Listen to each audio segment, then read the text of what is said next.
Bluegrass Jam Along is proud to be sponsored by Collins Guitars and Mandolins, each and every one built from the sound up in Austin, Texas.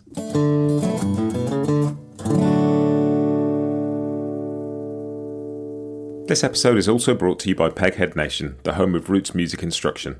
If you want to improve your playing, join me and thousands of other pickers getting better every day at pegheadnation.com.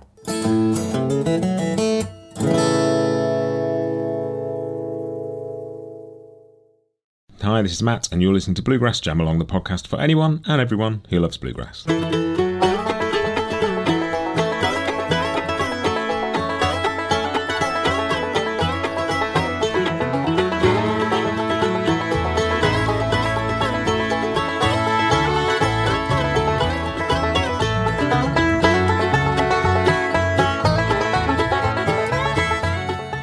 Hey everybody, welcome back to Bluegrass Jam Along. This is your Bluegrass Briefing for Monday, the 20th of January 2025. And what have we got coming up? So the podcast has been sort of a little bit slow beginning of January, but everything's kicking off again this week. We had a Bluegrass Briefing last week, we've got this one, and then the first interview of this sort of new year is out on Wednesday. And it's a really, really fun one. I had a great chat with Daniel Kimbrough.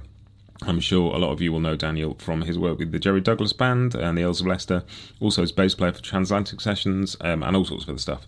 But he's got a new solo record, and he's over here in the UK in a few days to tour that and play at Celtic Connections and as part of the Transatlantic Sessions tour, and then the record comes out a little bit later. And it was just a really cool chat. Really enjoyed talking to Daniel about all sorts of stuff, about playing with Jerry and about some of the themes of the record, about his songwriting influences, about his love of fishing. It was a really interesting, varied, cool conversation to get to have. I really enjoyed it, and I'm looking forward to putting it out and to it being the first episode of the year. So yeah, come back on Wednesday for that. I am lining more stuff up as we speak. Got 2 more booked in for the coming weeks that I'm looking forward to. One with an instrument maker, and one I'm going to continue the thread. Last year, I don't know if you remember, I put out an episode with Chris Eldridge about Baylor Flex Drive record, and it was brilliant for all sorts of reasons. I really enjoyed talking to Chris. I enjoyed it, he enjoyed it. It was a cool conversation. You get a different kind of chat when you're talking about somebody else's music rather than your guest's music, I think. It goes in a different direction. And so we both really enjoyed that, and it felt really productive. But also I got some really nice feedback about it. I think all the listeners enjoyed it too. So I'm going to do some more. And I'm going to invite back people who've been on the podcast before and I've enjoyed chatting to, and just ask them to pick a record. So I've got one guest booked in I'm talking to tomorrow night for another one of those, and I'll tell you more about that next week. And it's a really cool record he's picked, so I'm looking forward to talking about that. And I will tell you more next week. So that's it on the podcast. All the usual stuff applies. Please, if you enjoy the podcast, you can rate it and review it and all those things. But what I'd really like you to do is recommend it. Just tell a friend who likes bluegrass who you think might be missing out. Send them an episode you think they'd like. Send me their way. Please do. I would love that. But that's it. Let's crack on and go through the news and announcements in the section we call Church Street News.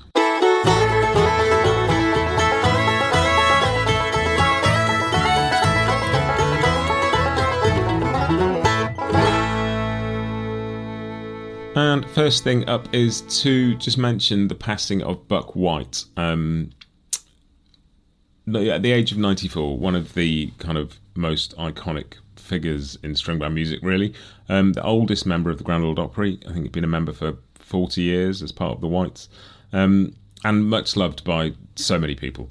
94 is a grand old age, and that is wonderful, but sad to see him go. And just, I think, when somebody like that passes, it's a really kind of good moment to reflect on the things they've contributed to the world of string band music, and that's a huge, huge contribution, and he will be very much missed. I know a lot of you will have seen him play. I know a lot of you will have met Buck, worked with him, known him, so I'm sure he'll be very, very missed. So just wanted to mention that at the top of the episode.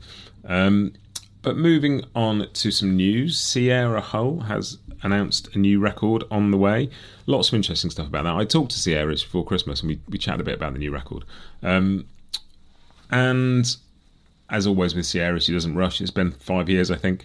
And again, this one is self-produced with her friend and engineer Shani Gandhi, who co-produced 25 Trips with Sierra. It's called A Tiptoe High Wire, and it features the band she's had for a little bit now: Sean Richardson, Avery Merritt, Eric Coveney and Mark Rodabar. I saw them play at IBMA in September. They are astonishing. So really looking forward to hearing this record. And it's the first one she's independently released as well, rather than kind of going with the record label. So that's interesting. And it is out on March the 7th, and she is extensively on tour in support of it. There's a single out now. I'll talk about that in a sec when we get onto The Grass Is New. But yeah, always exciting to get a new record from somebody like Sierra Hull, so I'll be looking forward to that one very much indeed. What else? Bluegrass in La Roche Festival has announced their dates for the year, July the 30th to August the 3rd. It's Bluegrass in La Roche has been nominated for IBMA Event of the Year 5 times. It's a really cool thing that Christopher and his team put on. Go and check that out. I'll put a link in the show notes, and they'll be announcing acts as they go. But yeah, that's one for your diaries, 30th of July to August the 3rd, Bluegrass in La Roche.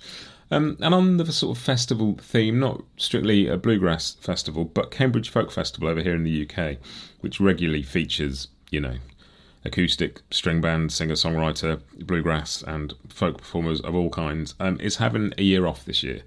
It is back again next year. So yeah, there will be no Cambridge Folk Festival this year, and I know that's on quite a few people's radars. So I thought I would just mention that, even though it's not strictly bluegrass news. But that is it for the week for news. We're going to move on to The Grass Is New, which is the new releases.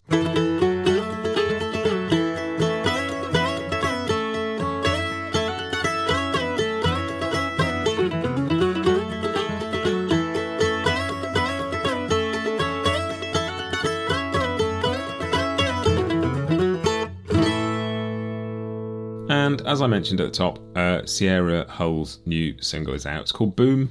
It's the first single from the new album, A Tiptoe High Wire, and that is on all the streaming services now. It is also on the Grass Is Mostly New playlist, so you can go and check it out there. There's not much in the playlist yet because the year has just started, but I will be collecting all my favourite bits of new music and new releases in there as we go. So that will fill up full of stuff. If you need some new music, go and save that and check that out as we go.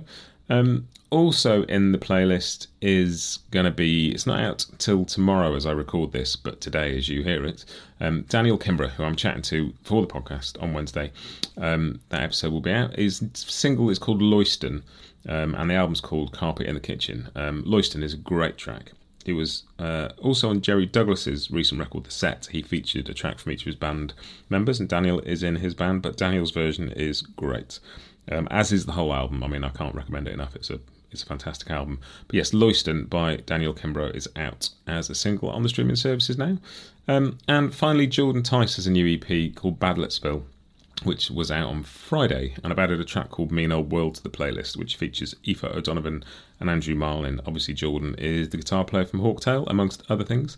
But yeah, he's got this solo EP out now called Badletsville. So that is out. Go and have a listen.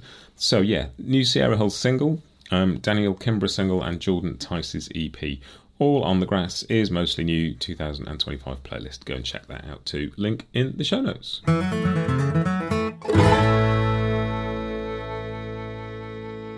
Which brings me on to Scroll On Buddy.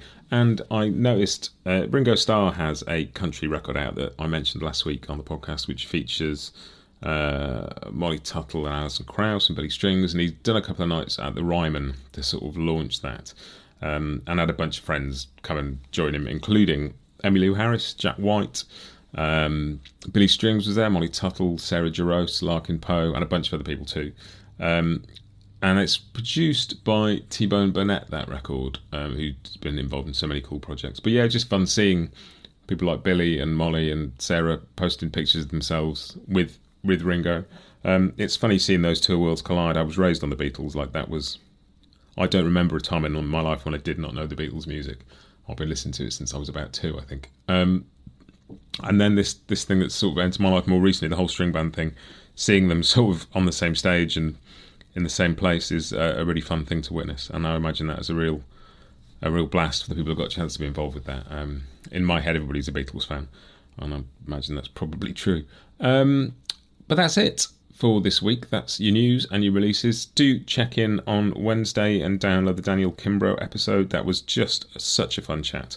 Daniel is over here next week doing his UK album launch tour. He's also playing Transatlantic Sessions. I'm going to go and see the London gig, which is always the last one of the run.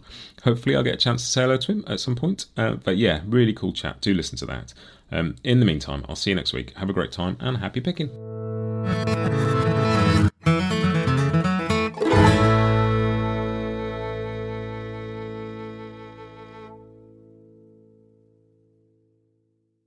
Bluegrass Jam Along is proud to be sponsored by Collings Guitars and Mandolins, making some of the finest guitars and mandolins in the world since the 1970s. Visit collingsguitars.com and find out why.